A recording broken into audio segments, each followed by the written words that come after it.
Bismillahirrahmanirrahim. Assalamualaikum warahmatullahi wabarakatuh. Terkait dengan komunitas belajar, yang mana kita ketahui bahwa komunitas belajar itu ada tiga. Ada komunitas satuan pendidik, komunitas belajar satuan pendidikan. Kemudian ada komunitas belajar antar satuan pendidikan. Kemudian yang ketiga ada komunitas belajar secara daring. Nah, di mana dari masing-masing ini komunitas belajar satuan pendidikan itu yaitu kegiatan yang diselenggarakan di intern sekolah masing-masing.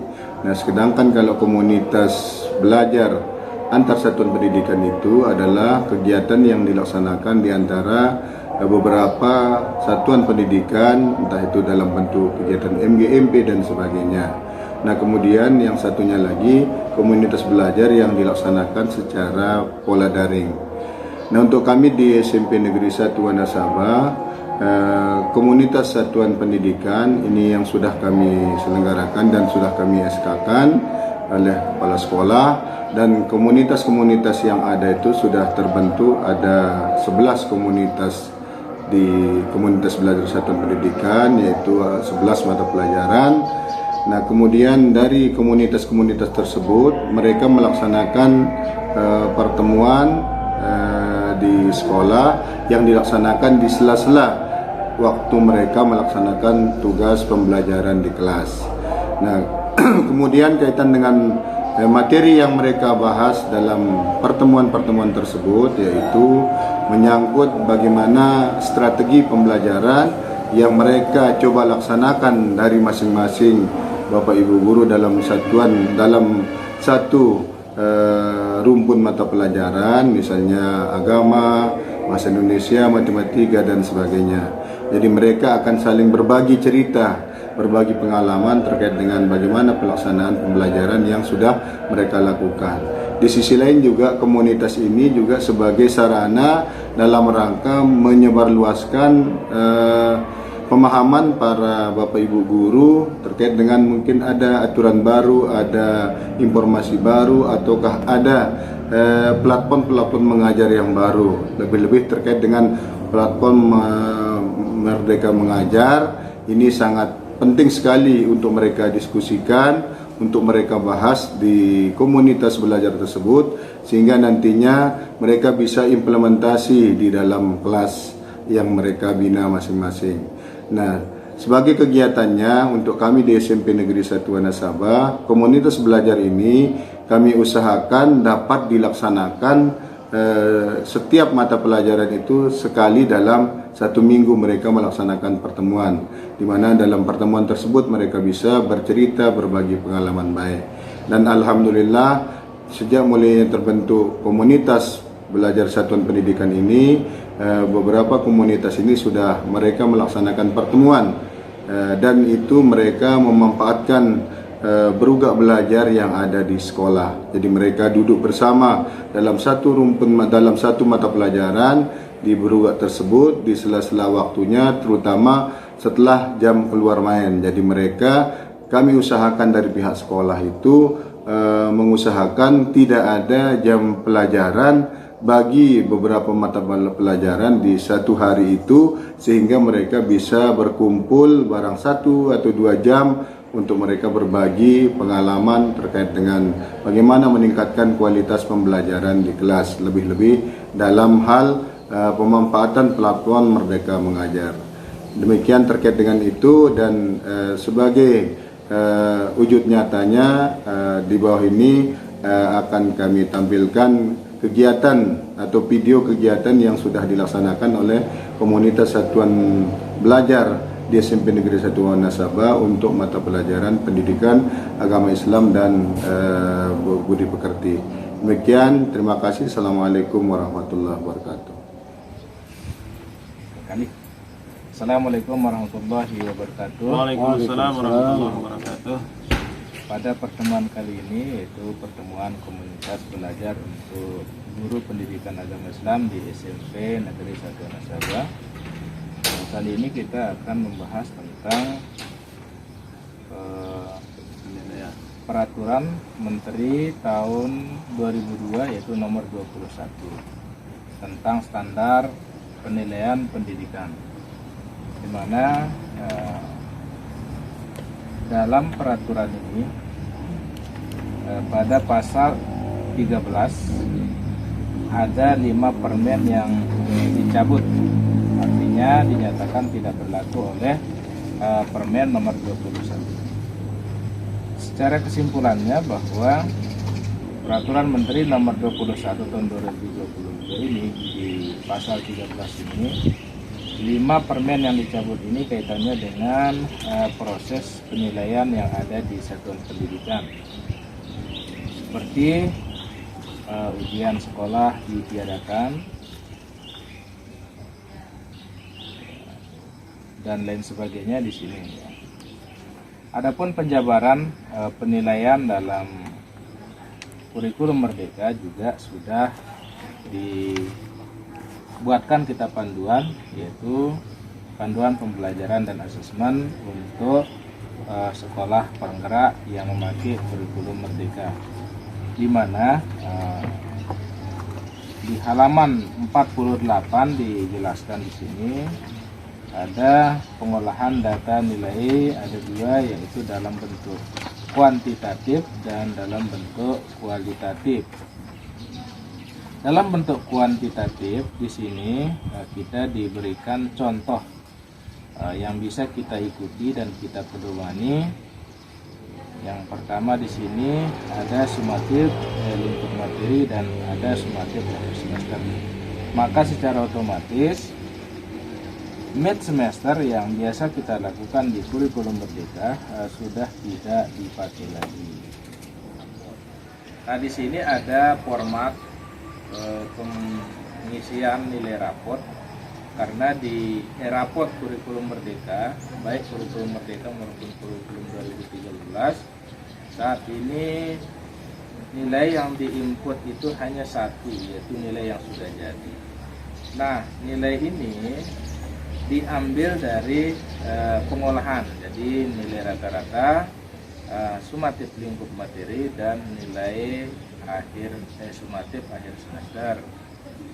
Nah, lingkup materi ini kalau kita di pendidikan agama Islam itu sekitar 1 bab, itu lingkup materinya. 1 bab itu artinya 1 lingkup materi. Sementara kita mengajarkan di kelas 7 dan kelas 8 ada berapa bab? Ada 10 bab, berarti ada 5 bab semester 1 dan 5 bab untuk semester 2. Maka di sini bisa kita simpulkan bahwa sumatif lingkup materi paling tidak kita laksanakan selama 5 kali, dan itu dirata-ratakan. Setelah itu nilai rata-rata ditambah dengan nilai sumatif akhir semester dan dirata-ratakan. Adapun di sini dijelaskan dalam kotak warna kuning ya. Pembobotan dalam penghitungan nilai raport itu ditetapkan oleh satuan pendidikan. Artinya ini tidak ini tidak baku. Jadi sekolah bisa menentukan apakah ini dibagi 2 ataukah nilai sumatif lingkup materi rata-ratanya itu bobotnya 2 dan sumatif akhir semester itu 1, sehingga dibagi 3. Boleh-boleh saja, tergantung kesepakatan dari satuan pendidikan. Sampai di sini apa ada pertanyaan kaitannya dengan cara pengolahan nilai raport dalam kurikulum Merdeka? Nah, lingkup materi ini kita di PAI itu dalam 1 semester itu ada 5 ya, 5 lingkup materi. Tapi dalam setiap lingkup itu sebenarnya kita punya banyak penilaian. Kan ada penilaian yang sifatnya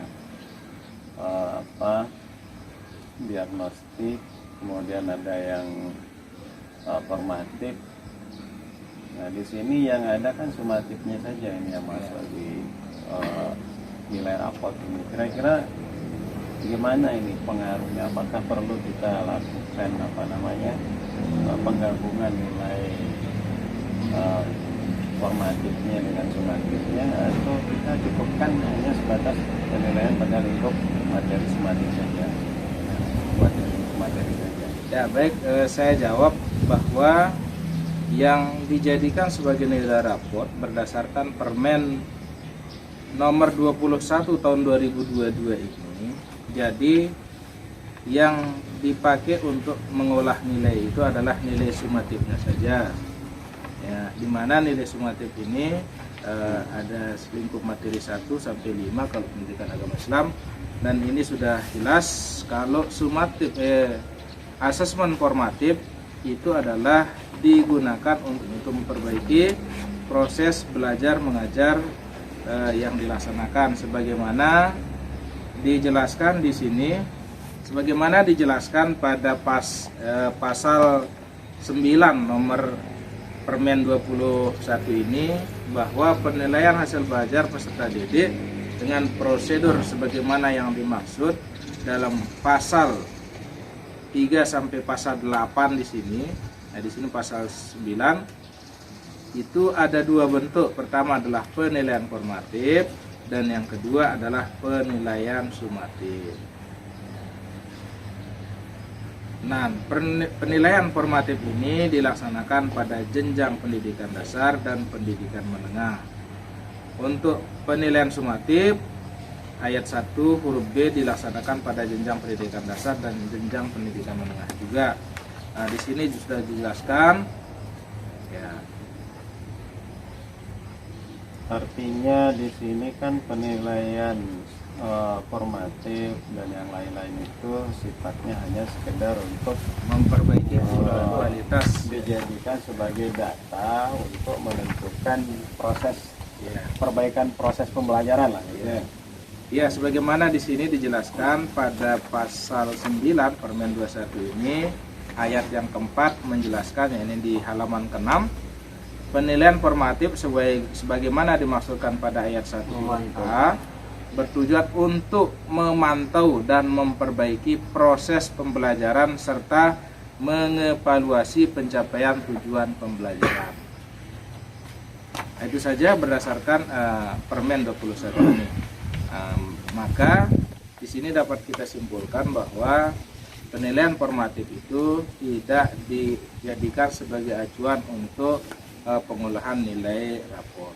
Sementara untuk nilai sumatif, ya, asesmen sumatif di sini dijelaskan di ayat yang ke-7 pasal 9 di Permen 21 ini menjelaskan penilaian sumatif pada jenjang pendidikan dasar dan jenjang pendidikan menengah sebagaimana dimaksud pada ayat 3 bertujuan untuk menilai pencapaian hasil belajar peserta didik sebagai dasar penentuan A. kenaikan kelas, B. kelulusan dari satuan pendidikan. Mungkin ada lagi pertanyaan? Gimana Pak Ustadz? Cukup Pak. Sudah cukup ya? Nah, itu Jelas. tentang asesmen ya, ini. Jadi yang menjadi inti pokoknya, kalau kemarin itu kan ada mid semester ya. Iya. Nah sekarang sudah nggak ada lagi mid semester. Ya pakai mid semester. Yang ada semester. Ya, yang So, ada Ada semester. dan nilai Eh, asesmen sumatif lingkup Kemudian materi. di semester itu ada raport. Nilai Iya, raport itu nilai raport. diambil dari Sumatif. nilai sumatif masing-masing lingkup materi plus nilai akhir akhir semester. semester itu, saat semester itu. Berarti gabungannya begitu ya? Ya, adapun Ya, pembobotan. kesimpulannya untuk pembobotan boleh kita ambil dua bagian dari sumatif, sumatif lingkup materi dan satu bagian dari semester, tergantung kesepakatan sekolah. Iya, iya, pas. Jadi pas. tidak ada aturan baku dari secara nasional lah, Iya, ya kan? tidak ada. Untuk kebijakan Kita sekolah. diberikan kebijakan, diberikan hak untuk menentukan seperti apa pembobotan untuk penilaian kita, dan mungkin sudah cukup jelas ini tentang penilaian kita yang tadi itu saja. Nah, untuk ujian nasional yang terakhir itu kira-kira gimana? Masih ada nggak? Berdasarkan pasal 13 di Permen ini dijelaskan salah satu poinnya adalah tidak diadakannya ujian nasional sekarang. Artinya di sini ada 5 permen sebagaimana yang kita bilang tadi, ada 5 permen sudah tidak berlaku dan dinyatakan sudah dicabut oleh pemerintah melalui Permen nomor 21 tahun 2022. Maka dapat kita simpulkan bahwa ujian nasional sudah ditiadakan pada kurikulum Merdeka. Ujian nasional sudah tidak ada, berarti begitu mereka kelas 9 semester sudah mereka selesai Melaksanakan semester semester dan itu diakomodasikan menjadi nilai kelulusan ya. ya, itu itu sudah akan menjadi selesai. ya, sudah selesai. Oh, gitu. Mungkin hanya ini diskusi singkat kita di komunitas guru pendidikan agama Islam di SMP Negeri Satuan Nasabah kaitannya dengan implementasi Peraturan Menteri Nomor 21 Tahun 2022 yang membahas tentang penilaian pada kurikulum Merdeka Belajar. Sekian dan terima kasih. Mudah-mudahan di lain kesempatan kita bertemu kembali pada topik yang berbeda. Sekian dan terima kasih. Wassalamualaikum warahmatullahi wabarakatuh. Waalaikumsalam warahmatullahi wabarakatuh.